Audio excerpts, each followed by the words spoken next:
اعوذ باللہ من الشیطان الرجیم بسم اللہ الرحمن الرحیم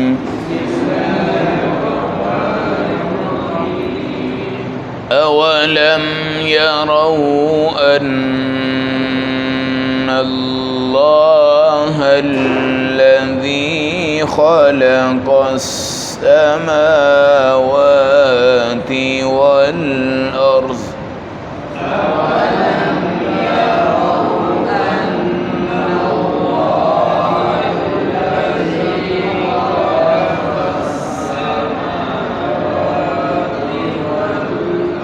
قادر على أن يخلق مثلهم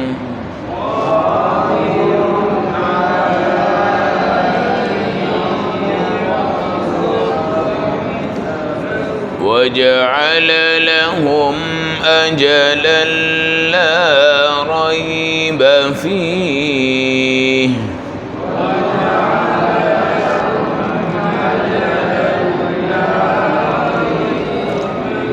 فأبى الظالمون إلا كفورا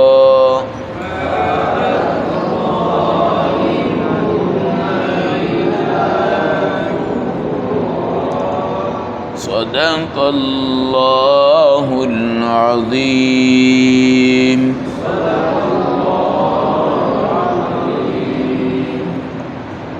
تلاوت کردہ آیت مبارکہ کا ترجمہ: اولم یرو، کیا یہ کافر لوگ نہیں جانتے، ان اللہ الذی خلق السماوات والارض، وہ اللہ جس نے تمام آسمان اور تمام زمینوں کو خود پیدا فرمایا ہے، قادر علی ان یخلق مثلہم، وہ اس چیز پر قادر ہے کہ ہر آدمی کی طرح کا آدمی قیامت کے دن دوبارہ پیدا فرمائے، وجعل لہم اجلا لا ریب فیہ، اور تمہارے لیے اللہ نے ایک مدت دنیا میں متعین کی ہے اور اس میں کوئی شک نہیں ہے.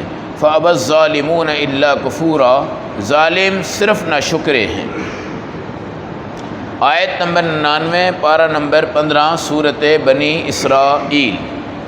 رسول پاک علیہ السلام کے دشمن اور آپ کا انکار کرنے والے مختلف معجزات آپ سے مانگتے تھے. معراج النبوی اور شق القمر جیسے معجزات آپ نے دکھائے، اس کے باوجود وہ آپ کی نبوت کو نہیں مانتے تھے. پھر ان کا اعتراض یہ تھا کہ جب مر جائیں گے تو ہڈیاں ہو جائیں گے، بوسیدہ ہو جائیں گے، ہم دوبارہ کیسے اٹھیں گے. پھر حساب کو نہیں مانتے تھے، کتاب کو نہیں مانتے تھے، شفاعت ہمارے نبی علیہ السلام کی اس کو وہ نہیں مانتے تھے، مقام محمود کو نہیں مانتے تھے، حضور پاک کا حوض کوثر اس کو بھی نہیں مانتے تھے، ہر چیز سے انکار کرتے تھے. اور یہ کہتے تھے ہم بشر ہیں، آپ بشر ہیں، ہمارے پاس ٹیکنالوجی، طاقتیں، قوتیں، پیسہ، دولت، خاندان ہیں، ہم کچھ نہیں کر سکتے، تو آپ ایک یتیم بن کر کیا کر سکتے ہیں. اللہ قرآن میں کہہ رہا ہے کہ جو اللہ آسمانوں کو بنا سکتا ہے، زمینوں کو بنا سکتا ہے، آج تک وہ قائم ہے، دائم ہے. کافر ہے تو وہ بھی آسمان کی چھت کے نیچے ہے، منافق ہے تو وہ بھی آسمان کی چھت کے نیچے ہے، مشرک ہے تو وہ بھی اس کے نیچے ہے، بدعتی ہے وہ بھی اس کے نیچے ہے، مسلمان ہے وہ بھی اس کے نیچے ہے، اہل ایمان ہے وہ بھی اس کے نیچے ہے. ہر بندہ جب نگاہیں اٹھاتا ہے تو آخر اس کو آسمان ہی نظر آتا ہے، آسمان ہی نظر آتا ہے. باقی جو ان کے دیوتا ہیں اور جن ہیں اور بھوت ہیں اور بت ہیں، آج تک ان میں سے کوئی آسمان پہ نہیں چڑھ سکا، آسمان پہ نہیں چڑھ سکا. اگر آسمان پہ چڑھنے کی وہ تاریخ پڑھتے ہیں تو صرف ہمارے نبی علیہ السلام ان کو نظر آتے ہیں. اگر وہ خدا کی تخلیقات کو دیکھتے ہیں تو پھر آسمان کو ماننے پہ مجبور ہیں، ستاروں کو ماننے پہ مجبور ہیں، سیاروں کو ماننے پہ مجبور ہیں، ہر چیز کو ماننے پہ مجبور ہیں. اور آپ یہ سمجھتے ہیں کہ یہ بہت بڑا کمال ہے کہ وہ خلائی شٹل کے ذریعے آسمانوں پہ جا رہے ہیں. یہ کمال نہیں ہے. در حقیقت میرا اللہ ان کو معجزہ شق القمر دکھانا چاہتا ہے، اس لیے خلائی شٹل کے ذریعے ان کو اٹھا رہا ہے. مسلمان کیوں نہیں جاتا خلائی شٹل پہ اوپر؟ یہودیوں کو، عیسائیوں کو، مغربی قوتوں کو اللہ نے ایک ٹیکنالوجی دی ہے، اور وہ اپنی مشینوں کے ذریعے، خلائی شٹل کے ذریعے کہاں جا رہے ہیں؟ آسمانوں پہ جا رہے ہیں، چاند کے اوپر پہنچے ہیں، وہاں پر اللہ نے اذان کی آواز ان کو سنائی ہے، اور چاند کے اندر جو وہ لکیر ہے جو ٹکڑے ہو کے جڑا تھا، وہ لکیر ان کو دکھا رہے ہیں۔ میرا اللہ آج ان کو صداقت رسول دکھانے کے لیے اوپر لے کے جا رہا ہے، ورنہ ان کی کیا اوقات تھی کہ خدا ان کو چڑھا دیتے؟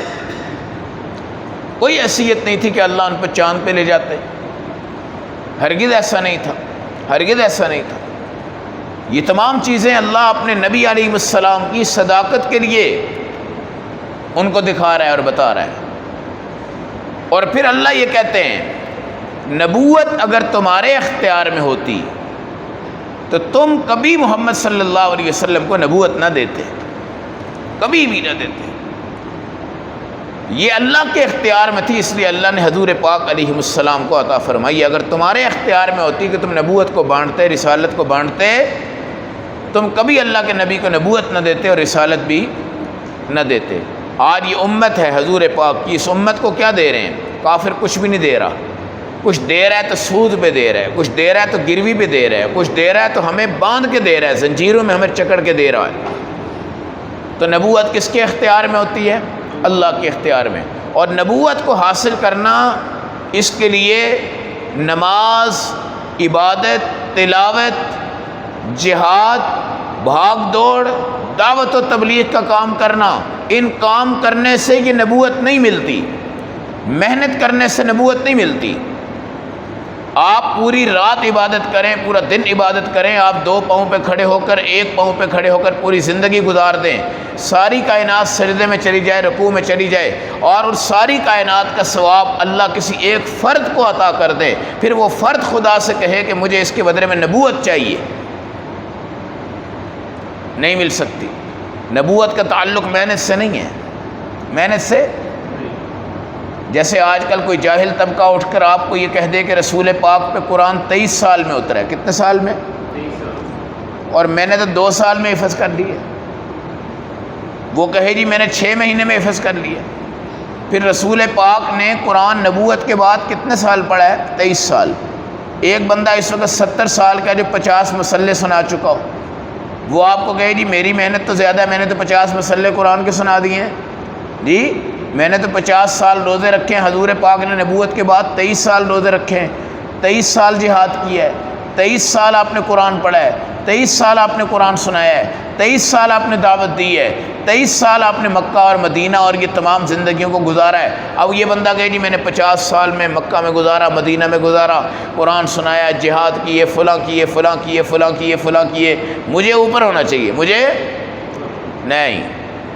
نبوت کا تعلق محنت سے نہیں ہوتا، اللہ کی عطا سے ہوتا ہے۔ کس سے ہوتا ہے؟ اللہ کی عطا سے۔ اور نبوت وہبی ہے، یہ اللہ کی طرف سے ہدیہ ہے، اللہ کی طرف سے گفٹ ہے، اللہ کی طرف سے انعام ہے، اور اس کے لیے اللہ نے کس کو چنا ہے؟ محمد صلی اللہ علیہ وسلم کو۔ اللہ ان کفار کو کہتے ہیں اگر نبوت انسانی طاقتوں میں ہوتی تم کبھی بھی محمد صلی اللہ علیہ وسلم کو نبوت نہ دیتے۔ کیوں؟ اللہ نے جو دی ہے وہ تم سے ہضم نہیں ہو رہی، تمہارے پاس خود ہوتی تو تم کیسے دیتے؟ تو شکر ادا کیا کریں، شکر ادا کیا کریں کہ ہمارے نبی صلی اللہ علیہ وسلم کو اور تمام انبیاء کو نبوت اللہ کے انعام کے طور پہ نصیب ہوئی ہے، اور جو اللہ انعام لیتے ہیں وہ کبھی چھینتے نہیں ہیں، چھینتے نہیں ہیں۔ اس لیے آسمان قائم ہے، زمین قائم ہے، ان کا خالق موجود ہے، ہر چیز کے اوپر اللہ کی طاقت قدرت ہے، ہمارے نبی پر بھی اللہ کی طاقت قدرت ہے۔ اس لیے تم انکار کرو یا تصدیق کرو، تصدیق کرو گے جنت میں جاؤ گے، انکار کرو گے جہنم میں جاؤ گے۔ اللہ ہم سب کو تصدیق نبوت کی توفیق نصیب فرمائے، اور آپ کی اس تصدیق کے صدقے جنت کا داخلہ نصیب فرمائے۔